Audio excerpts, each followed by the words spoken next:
So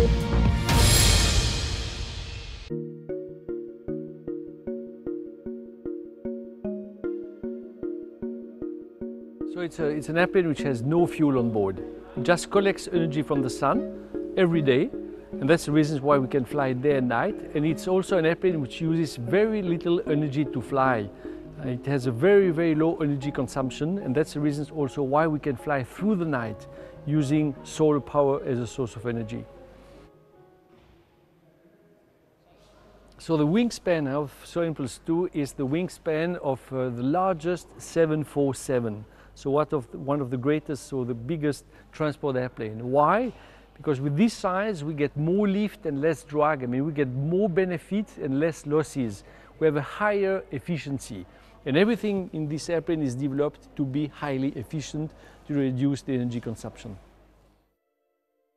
So the goal is to fly around the world next year with this airplane from one country to the next, but crossing ocean.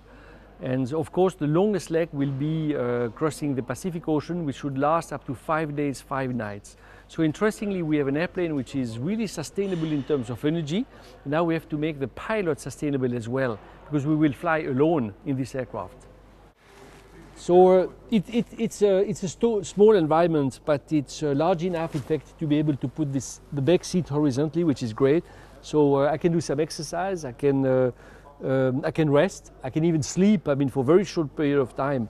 But that's makes a big difference. I would say the first airplane was a bad economy class seat, and this one should be a good business class. And of course we have a toilet, which is very important if we want to keep the pilot sustainable over many days, many nights. So it's quite ergonomic. Huh? That's a hole we did here in the seat, and we have a plastic bag, and we change the plastic bag obviously every day, keeping all this stuff in the airplane. It's very special to fly an airplane like Solar Impulse, because you can take off with empty batteries in the morning, you can fly the entire day, climb to 9,000 meters, which is the altitude of the airliners, at the same time fill up completely the batteries.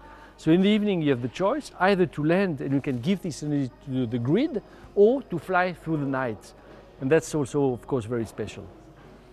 So I'm not sure how I will feel when I land after crossing the ocean, but I think I know how I will feel before starting crossing this ocean, because that's what I'm thinking about since now many, many years.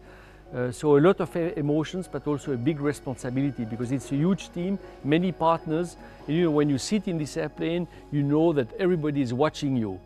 So responsibility will be great.